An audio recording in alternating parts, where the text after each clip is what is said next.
Tisha B'Av is the 9th day of the month of Av, which roughly corresponds to August. It is a solemn day in the liturgical calendar of Judaism because both the first temple and the second temple were destroyed on that particular day, Tisha B'Av. Both the first and the second temple were destroyed on that particular day. Okay? First by the Babylonians, second by the Romans. But the same exact day. It's a day of mourning, fasting, grief, and so forth.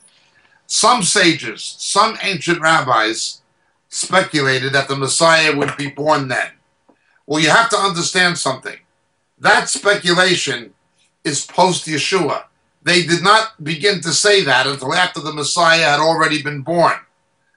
Now, there is no proof Yeshua was born Tisha B'Av. There's no proof what day he was born.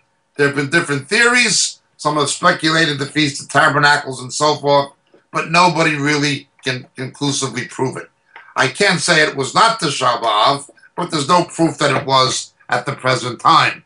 What we do know is the rabbis who said that, and not all rabbis said it, but they said it after the time of Jesus, after the Messiah had already been born. So what's the merit? That is essentially the situation, and that is what Tisha B'Av is. In Tisha B'Av, what is ritually read in the synagogue to this day is the Megillah Eha, the Book of Lamentations. The Book of Lamentations, which commemorates the destruction of Jerusalem and its temple, and Jeremiah's lament over it. That's what is read. That is of a much more ancient tradition. It was also adopted into early Roman Catholic monasticism, where on Easter, Gregorian chants would read from the Latin Vulgate, and they would sing the Book of Lamentations from the Vulgate in Latin. Again, Rabbinic Judaism, Talmudic Judaism, is not scriptural Judaism. They began inventing these things after they had already rejected the true Messiah. So he was already born and come anyway. What value does their speculation about when he would be born have in light of the fact that he'd already come?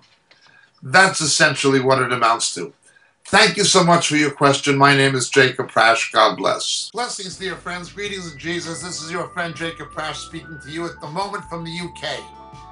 You know, so many of the questions we get in our Roku broadcast and on our Vimeo clips and on YouTube deal with subjects that we deal with much more extensively in our books. We can't, for the sake of brevity, go into the kind of depth in a TV broadcast we can actually go into in a book.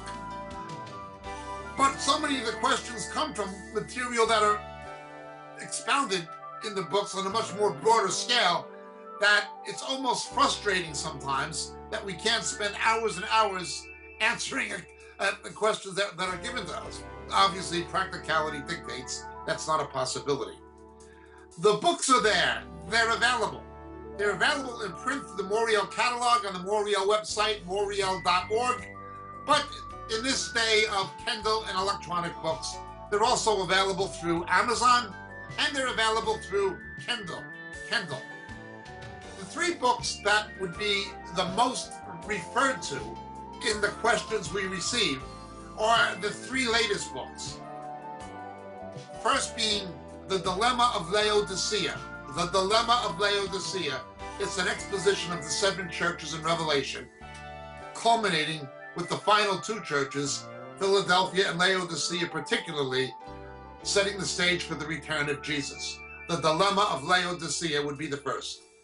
The second would be Shadows of the Beast. Shadows of the Beast. How the coming Antichrist, how his identity will be revealed to the faithful church.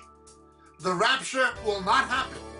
Will not happen, absolutely not happen, until the faithful church knows who the ultimate beast of Revelation is. That is the Antichrist and also the false prophet. How the identity of the coming Antichrist will be revealed to the faithful church.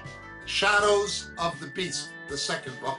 And the final and latest one, harpazo, what the scripture actually teaches about the rapture, the snatching away which takes place between the 6th and 7th seals in the book of Revelation. So these 3 books, The Dilemma of Laodicea, Shadows of the Beast, and harpazo, all available in the Moriel catalog, all available through Amazon, and all easily available electronically by Kindle. Thank you so much, dear friends. God bless. May Jesus be with you.